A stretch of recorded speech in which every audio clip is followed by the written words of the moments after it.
காரியம் அந்த வார்த்தையை நிறைவேற்றும்படியாக சாதகமாக முடிகிறது. எத்தனை பேர் ஆமென் சொல்றீங்க? கைத்தட்டி ஒரு ஆமென் சொல்லுங்க. ஆண்டவர் நன்றி சொல்லுங்க. ஆமென்.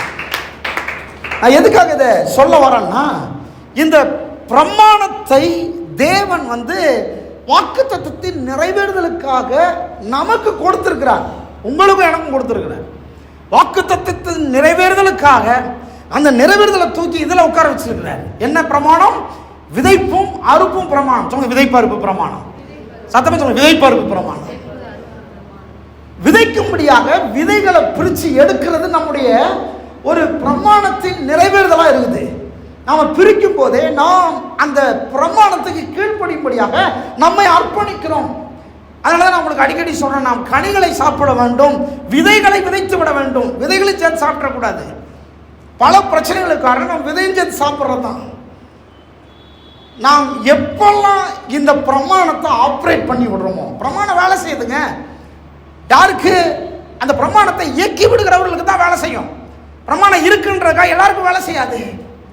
பிரமாணம் இருக்குது, மின்சாரம் எல்லாருக்கும் வந்துருமா? வராது. பிரமாணத்தை இயக்கி விடுகிறவர்களுக்கு தான் மின்சாரம் வேலை செய்யும். அப்படிதான் உங்களுக்கும் எனக்கும் கடவுளுடைய பிரமாணத்தை இயக்கி விடும்போது அது வேலை செய்யும். பக்கத்துக்கு சொல்லி இயக்கி விடும்போது தான் வேலை செய்யும். அதை ஆப்ரேட் பண்ணலன்னா வேலை செய்யாது, அது பலன் கொடுக்காது. நீங்க எவ்வளவு பெரிய நிலம் வச்சிருங்க, எவ்வளவு பெரிய கிணறு வச்சிருங்க, எவ்வளவு பெரிய ஆட்களை வச்சிருங்க, இல்லைங்க உங்ககிட்ட எவ்வளவுதான் மூட்டை மூட்டையை விதைய கூட வச்சிருங்க, நீங்கள் பிரமாணத்தை இயக்கி விடவில்லை என்றால் உங்கள் வாழ்க்கையில் அது பலனை தர முடியாது. கடவுளுடைய ஆசீர்வாதத்தை பார்க்க முடியாது. கடவுள் சொல்லியிருக்கிறாரு, விதைக்கிறவனுக்கு விதையும் புசிக்கிறதற்கு ஆகாரத்தையும் அளிக்கிறவர் அவர். ஆமென்.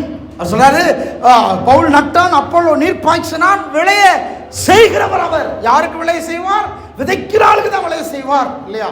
விதைக்கிறவங்களுக்கு தான் விளைய செய்வார். அப்ப இந்த விளைய செய்வார்ன்றது எதை விளைய செய்வது? வாக்குத்தத்தத்தின் நிறைவேறுதலை விளைய செய்வது. கைத்தட்டி ஒரு ஆமென் சொல்லுங்க. அதை ஒரு முறை இப்படி நான் பேசின ஞாபகம் இருக்குன்னு நினைக்கிறேன் உங்களுக்கு. வாக்குத்தத்தம் நிறைவேறுமோ இல்லையோ? என்னங்க இப்படி சொல்லிட்டீங்க? வாக்குத்தத்தம் நிறைவேறுமோ இல்லையோ? நிறைவேறுமா நிறைவேறாதா? நிறைவேறுன்றவங்க நல்லா கை தூக்குங்க பார்ப்போம். ஆமென். ஓகே, இன்னும் கொஞ்சம் எக்ஸ்ட்ரீமா, வாக்குத்தத்தம் நிறைவேறுமோ இல்லையோ, நீங்கள் விதைத்தது அறுவடைக்கு வரும். கை தட்டுங்க. ஆமென். நான் எதையுமே குறைச்சி சொல்லல. நீங்க விதைச்சது அறுவடைக்கு வரும்னா என்ன அர்த்தம்? வாக்குத்தத்தம் நிறைவேறும்னு அர்த்தம். அவ்வளவுதான், எதையுமே குறைக்கல. நான் வாக்குத்தத்தம் நிறைவேறுமா இல்லையோன்னா ஆண்டவர் மேல டவுட் கொண்டு வரல. வாக்குத்தத்தம் நிறைவேறணுமா நிறைவேற வேண்டாமா? வாக்குத்தத்தம் நிறைவேறுதல் நீங்க காண விரும்புறீங்களா? நான் சொல்றேன், நீங்க விதைக்கிறது அறுவடைக்கு வரும். அப்போ வாக்குத்தத்தம் நிறைவேறுதலை கண்ணால காண்பீர்கள். இதுல எந்த சந்தேகமும் கிடையாது. நாம் கண்ணார காண்போம். அப்போ வாக்குத்தத்தத்தின் நிறைவேறலுக்கு தான் விதைப்பதே. அப்போ போன வாரத்தில் நிறைய பார்த்துட்டு வரோம். போன வாரத்தில் என்ன சொன்னோம்? போன வாரத்துக்கு முந்தின வாரம், போன வாரம் உயிர்த்தெழுந்த ஆராதனை. போன வாரத்துக்கு முந்தின வாரம் என்ன சொன்னோம்? முதலாவது, you have to check your seed, not quantity. நிறைய பேர் என்ன நினைக்கிறாங்கன்னா, சரிங்க நான் நிறைய அறுக்கணும் விரும்புகிறேன் அப்படின்னு சொல்லி விதையை விதைச்சிக்கிட்டே இருக்கிறாங்க. ஆனால் எதிர்பார்ப்பு நிறையா இருக்கணும். என்னத்தை இருக்கணும்னா ஆப்பிளாக இருக்கணும். ஆனால் என்னத்தை நிறைய வச்சுக்கிட்டே இருக்கிறாங்கன்னா கத்திரிக்காய் நிறைய வச்சுக்கிட்டே இருக்கிறாங்க. அப்போ you have to change your seat. நீங்கள் நிறைய விதைக்கிறதெல்லாம் முக்கியம். நீங்கள் எதை அறுக்க விரும்புகிறீர்களோ அந்த விதையை முதலாவது பெற்று அதை விதைக்க வேண்டும் என்பதுதான் முக்கியமாக இருக்கிறது. எத்தனை பேர் ஆமென் சொல்றீங்க? ஆமென். விருப்பம் வேற, ஆசை வேற, எதிர்பார்ப்பு வேற. டாக்டருக்கு படிக்கணும்னு விருப்பம், MBBS ஆகணும்னு விருப்பம். அப்போ அதுக்கேற்ற விதைகள், அதற்கேற்ற முதலீடு, அதற்கேற்ற இன்வெஸ்ட்மெண்ட், அதற்கேற்ற படிப்பு, கண் விழிப்பு, இல்லையா? அதுக்கேற்றது இருக்கா இல்லையா? அப்போ அதற்கேற்ற விதைகளை நாம் எடுக்க வேண்டும். அப்போ அதுக்கேற்ற விதையை முதலாவது வாங்கி அதை தீர்மானித்து அதுல குவான்டிட்டியை பெருக பண்ண வேண்டும். எத்தனை பேர் ஆமென் சொல்றீங்க? அல்லேலூயா. இதைத்தான் போன வாரத்தில் பார்த்தோம். இருக்கிற அளவிலிருந்து விதைக்க தீர்மானிக்காமல் அறுக்க வேண்டிய விதையை முதலாவது தீர்மானிக்க வேண்டும். என்ன விதைங்க அறுக்க விரும்புறீங்க? எவ்வளவு அறுக்க விரும்புறீங்க? எவ்வளவு அறுக்க விரும்புறீங்கன்றது ரெண்டாவது தான். என்ன அறுக்க விரும்புறீங்கன்றதான் முதலாவது. ஆமென். என்ன அறுக்க விரும்புறீங்க? சொல்றாங்க உலகத்தில், வினையை விதைத்தவன் வினையை அறுப்பான், திணையை விதைத்தவன் திணையை அறுப்பான். திணையை விதைச்சிட்டு வினையை அறுக்க முடியாது, வினையை வச்சுட்டு திணையை அறுக்க முடியாது. எதை அறுக்க விரும்புறீங்க? அந்த சீடை முதல்ல கையில் எடுங்க. எத்தனை பேர் ஆமென் சொல்றீங்க? அந்த சீடை கையில் எடுத்து அந்த சீடை குவான்டிட்டியை பெருக பண்ணுங்க, அந்த சீடனுடைய அளவை பெருக பண்ணுங்கள். சீடை மாற்றுங்க, அளவை பெருக பண்ணுங்கள். எத்தனை பேர் ஆமென் சொல்றீங்க? அப்ப நிறைய பேர் சொல்றாங்க, ஏன்னா கொஞ்சம் தானங்க இருக்கு, ஆனா அறுக்க விரும்புற விதை அதிகம், வேற அதனுடைய அளவு வேற அதிகம், இது எப்படி சாத்தியமாகும் அப்படின்னு சொல்லி கேட்குறாங்க. அப்போ நான் சொல்றேன், நீங்கள் அறுக்க விரும்புகிற அந்த பலன் இருக்கு பாருங்க, அந்த அறுக்க விரும்புகிற பலன், ஓ ஜீசஸ்,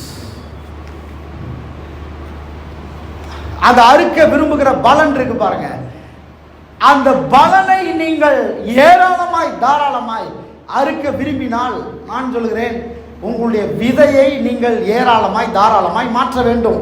இருக்கிறீங்களா? ஆமென் சொல்லுங்க. விதையை மாற்ற வேண்டும். சத்தமா சொல்லுங்க, விதையை மாற்ற வேண்டும். ஹல்லேலூயா. எத்தனை பேர் ஆமென் சொல்றீங்க? ஆமென். ஹல்லேலூயா, ஹல்லேலூயா. சரி பாருங்க, அப்போ விதைப்பு அறுப்பினால் இந்த உண்டாக்குற அந்த பெருக்கத்தின் அந்த மனப்பான்மை, விவசாயினுடைய மனப்பான்மை என்ன?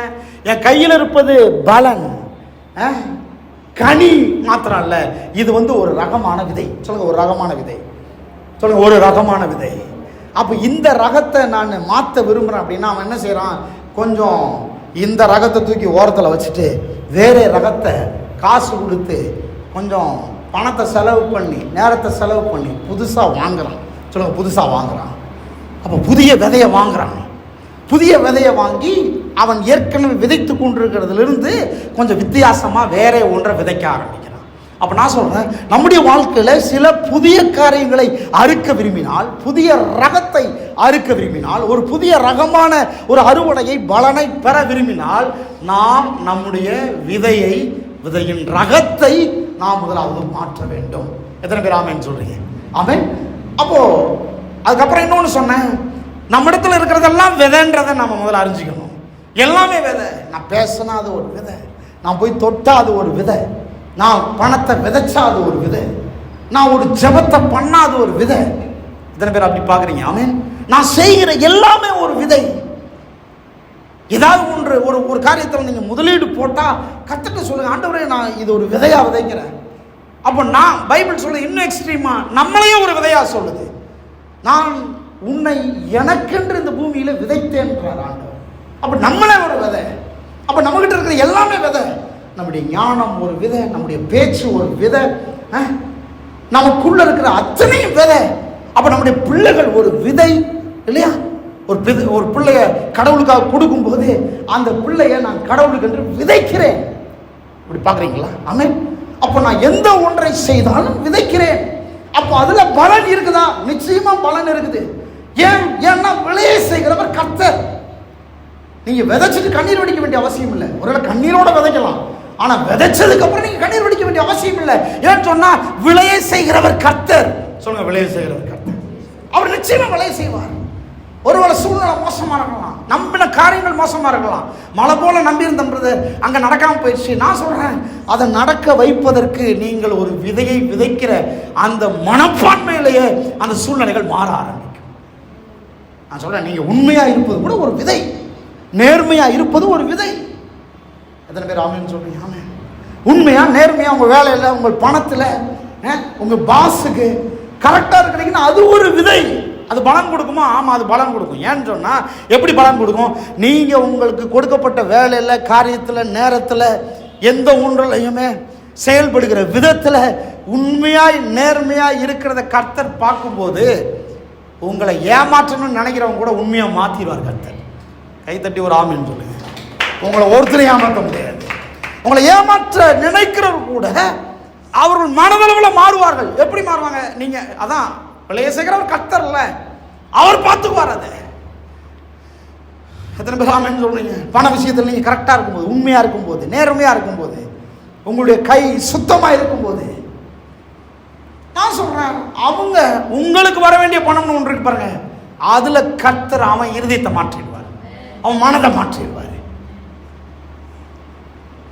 அவன் நீங்க பிள்ளைகள் பெற்றோருக்கு கீழ்ப்படுகிற விஷயத்தில், படிக்கிற விஷயத்தில் கடவுள் பார்க்குறாரு. ஆமாம், நிச்சயமாக கடவுள் பார்க்குறாரு. கடவுள் விளைய செய்கிறதுக்கு பார்க்குறாருங்க. கடவுள் பெருக பண்ண பார்க்குறாரு.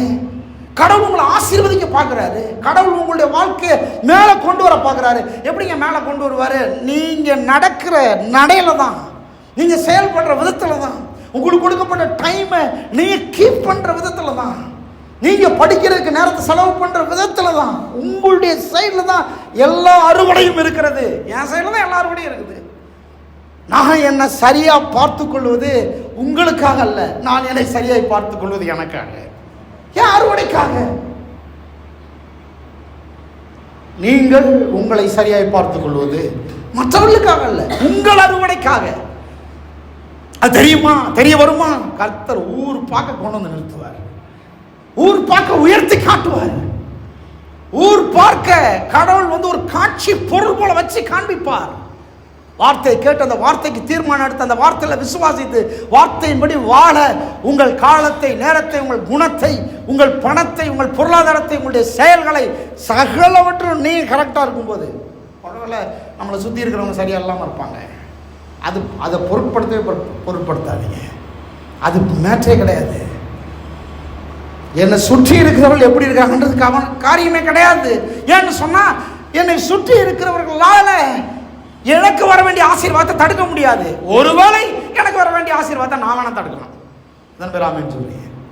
கை உயர்த்தி ஒரு ஆமென் சொல்லுங்க. உங்களுக்கு வர வேண்டிய ஆசீர்வாதத்தை, உங்களுக்கு வர வேண்டிய வெற்றியை, உங்களுக்கு வர வேண்டிய செழிப்பை, உங்களுக்கு வர வேண்டிய உயர்வை உங்களை சுற்றி இருக்கிற யாருமே தடுக்க முடியாது. ஒருவேளை நீங்க வேணா தடுக்கலாம். உங்களை தவிர உங்களுடைய ஆசீர்வாதத்தை தடுப்பதற்கு இந்த உலகத்தில் வேற யாருமே கிடையாது. அப்போ நாம் நேர்மையா இருப்பது கூட ஒரு விதைப்பு, உண்மையா இருப்பது ஒரு விதைப்பு. ஏன் யாருமே பார்க்குறாங்க பார்க்கலன்றது மேட்டர் இல்லை. எனக்கு என்னை விளைய செய்கிறவர் என் கர்த்தர், எனக்கு பெருக்கத்தை தருகிறவர் என் கர்த்தர்.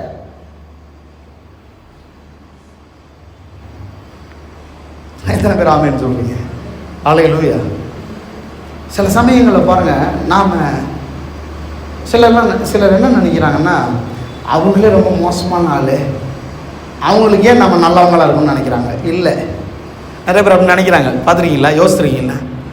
அவங்க ரொம்ப மோசமான ஆளுங்க, அவங்களுக்கெல்லாம் நல்லவங்களாவே இருக்கக்கூடாதுங்க. ஹலோ, பெரிய தப்பு பண்ணுறீங்க. அவங்க மோசமான ஆள், நான் ஏன் அவங்களுக்கு நல்லவங்களா இருக்குன்னு நீங்கள் நினைக்கிறது ஆபத்து அவங்களுக்கு இல்லை, ஆபத்து உங்களுக்கு. ஏன்னா விளைய செய்கிறவர் கர்த்தர் உங்க கூட இருக்கிறாரு. நீங்கள் என்னத்தை விதைக்கிறீங்களோ அதை உங்களுக்கு விளைய செய்வார். அவங்க மோசமான ஆளாக இருக்கிறவங்களுக்கு அவங்களுக்கு விதைக்கிறத அவர் விளைய பண்ணுவார். ஆனால் இன்னும் சொல்ல போனால் மோசமான ஆள்கிட்ட தான் நீங்கள் இன்னும் ரொம்ப ஜாக்கிரதையாக நல்லவங்களாக இருக்கணும். இதன் பேர் இருக்கிறீங்களா இல்லையா? மோசமான ஆள் நல்லவங்கன்றதெல்லாம் மேட்ரு இல்லைங்க. அவங்க ரொம்ப மோசங்க, அவங்களுக்கு நான் கொஞ்சம் காமிச்சா தான் தெரியும். காமிக்காதீங்க. நீங்கள் நல்லவர்களாக நேர்மையானவர்களாக இருப்பது அவங்களுக்காக இல்லை, அவங்கள சார்ந்து இல்லை, எனக்காக, என் தேவனுக்காக, என்ன விளைய செய்கிற கர்த்தருக்காக. எத்தனை பேர் இருக்கிறீங்களா இல்லையா? அதனாலதான் பீப்புள் யாருன்றது நோ மேட்டர், அது இல்லை பிரச்சனை. அவங்க யாருன்றது இல்லை பிரச்சனை. சில சமயங்கள் நல்ல ஆட்களை கெடுக்கிறதே மோசமான ஆட்களாக தான் இருப்பாங்க. அந்த மோசமான ஆட்கள் உள்ளே போனாங்கன்னா நல்ல ஆட்களுடைய இருதயத்தை கெடுக்க பார்ப்பாங்க. நான் என்ன சொல்கிறேன்னா, நல்ல ஆட்கள் மோசமான ஆட்களால் கெடுக்கப்படுறாங்கன்னு சொன்னால் நான் மோசமான ஆட்களை காரணம் சொல்ல மாட்டேன்.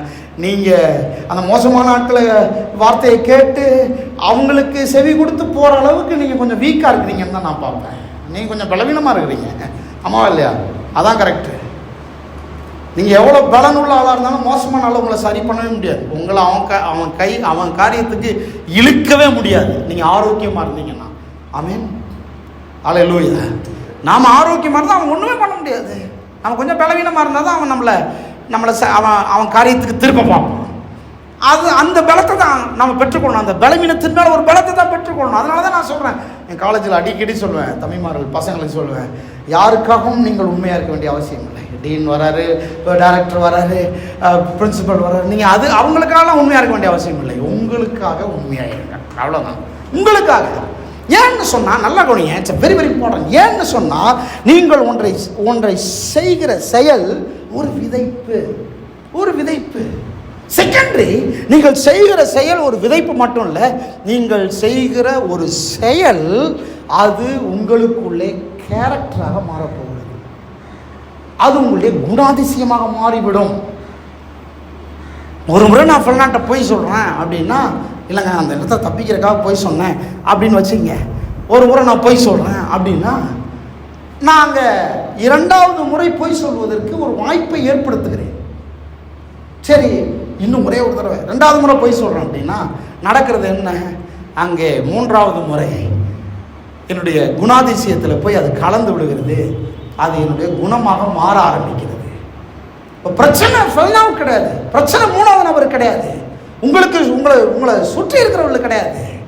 எதுக்கு பைபிள் காலேஜில் வந்து சில ரூல்ஸ் அண்ட் ரெகுலேஷன் வச்சுருக்கிறோம். தங்குற பசங்களுக்கு ஒரு ரூல்ஸ் அண்ட் ரெகுலேஷனு, வெளியிலேருந்து வர்ற பசங்களுக்கு ஒரு டேர்ம்ஸ் அண்ட் கண்டிஷன்ஸ் இருக்குது. தங்குற பசங்களுக்கு 4:45 ஃபஸ்ட்டு பில் அடிக்கும்.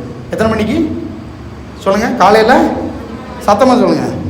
4:45 எந்திரிக்கிறவங்களாம் ஒரு அல்லையில சொல்லுங்கள் பார்ப்போம். சத்தியமாக இல்லை எல்லாருமே.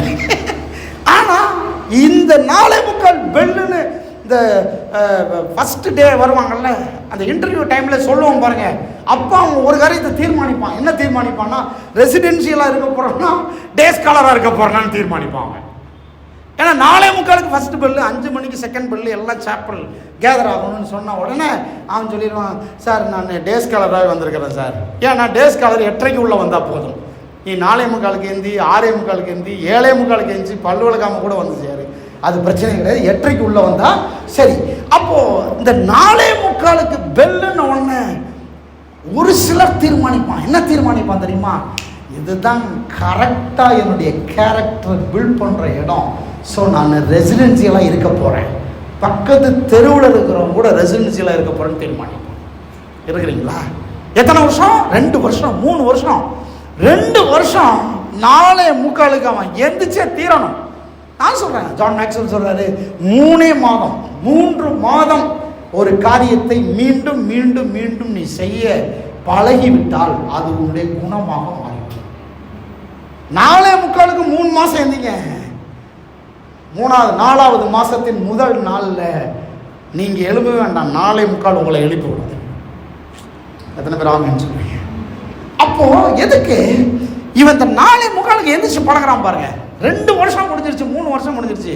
வீட்டுக்கு போன உடனே அவனை கேட்க டீன் இல்லை, பிரின்சிபல் இல்லை, டைரக்டர் இல்லை, வார்டன் இல்லை, செக்யூரிட்டி இல்லை, குக் இல்லை, யாருமே இல்லை. வீட்டில் 4:45 எந்திரிச்சு பைபிளோட உட்காருவான். ஏன்னா அவன் குணமாக உள்ள போயிடுச்சு. அவன் விதைச்சது எல்லாம் அப்படியே அவனுக்குள்ள குணமாக மாற்றப்பட்டு இருக்கிறது. அப்போ நான் சொல்றேன், நான் விதைப்பது எனக்காக, நான் நேர்மையா இருப்பது எனக்காக, நான் உண்மையா இருப்பது எனக்காக. யாருமே பார்க்கல, யாரும் பார்க்கல, ஆனால் ஒருவர் பார்த்து கொண்டே இருக்கிறார். அந்த ஒருவர் தேவன் அல்ல, அந்த ஒருவர் அறுவடையை விளைய பண்ணுகிறவர். தேவன் சும்மா நினைக்கிறாங்க, அவர்தான் அறுவடையை தருகிறவர். அவர் எப்படி இருக்கிறாரு? அவர் உங்களை மாதிரி என்ன மாதிரி இல்லை, அவர் இன்விசிபிளா இருக்கிறாரு. இன்விசிபிளா நான் செல்லுகிற எல்லா பாதையிலும் என்னோடு கூட வருகிறார். நான் என்ன விதைக்கிறேன்னு பார்க்கிறார், என்ன உண்மையை பார்க்கிறார், என் நேர்மையை பார்க்கிறார், என்னுடைய சகலவற்றை அவர் பார்க்கிறார். அவர் பார்த்து நான் செய்கிற எல்லாவற்றையுமே விளைய செய்து கொண்டே வருகிறார். விளைய செஞ்சுக்கிட்டே வர்றாரு. கடைசியில் பார்த்தா கூட இருக்கிறவங்கலாம், நம்மளை சுற்றி இருக்கிறவங்கெல்லாம், நம்மளை ஏமாற்றணும்னு நினைக்கிறவங்கெல்லாம், நம்மளை ஒன்றுமெல்லாம் போன்னு நினைக்கிறவங்கெல்லாம் நமக்கு உதவியாளர்களாக மாறி விடுப்பார்கள். கடைசியில் நமக்கு விதைக்கிறவங்களா மாறிடுவாங்க. கடைசியில் நமக்கு உண்மையுள்ளவங்களா மாறிடுவாங்க. நடக்குமா? நிச்சயமா நடக்கும். நான் சொல்றேன், உங்க கண்ணால் நீங்க அதை பார்ப்பீங்க. உங்களை ஏமாத்த நினைக்கிறவன் உங்களுக்கு உண்மையுள்ளவனா மாறிடுவான். உங்களுக்கு கொடுக்கக்கூடாதுன்னு நினைக்கிறவனுக்கு கொஞ்சம் பணத்தை கத்தரே தந்து அவனுக்கு முதல்ல கொடுன்னு வர. ஏன்னு சொன்னால் விளைய செய்கிறவர் கர்த்தர். சொல்லுங்க, விளைய செய்கிறவர் கர்த்தர். கையை உயர்த்தி சொல்லுங்க, விளைய செய்கிறவர் கர்த்தர். பக்கத்தில் கைப்பிடிச்சு சொல்லுங்க, விளைய செய்கிறவர் கர்த்தர். சொல்லுங்க, விளைய செய்கிறவர் கர்த்தர். யாருக்கு நீங்க உண்மையா இருக்கிறீங்க? விளைய செய்கிறவருக்கு உண்மையா இருக்கிறேன். சொல்லுங்க, விளைய செய்கிறவருக்கு உண்மையா இருக்கிறேன். சொல்லுங்க, விளைய செய்கிறவருக்கு உண்மையா இருக்கிறேன். எங்க விவசாயி விதைக்கிறதுல உண்மையா இருக்கிறது எவ்வளவு முக்கியமோ அவ்வளவு முக்கியம் விளைய செய்கிறதுல அவர் உண்மையுள்ளவராக இருக்கிறார். அவர் நல்லதை மட்டும் தான் விளைய செய்வார், கெட்டதை விளைய செய்ய மாட்டார். அப்படி கிடையாது. நீங்க என்னத்தை விதைக்கிறீங்களோ அதை விளைய செய்வார். நல்லதா கெட்டதான்றது உங்க கையில இருக்குது, என்னுடைய கையில இருக்கிறது.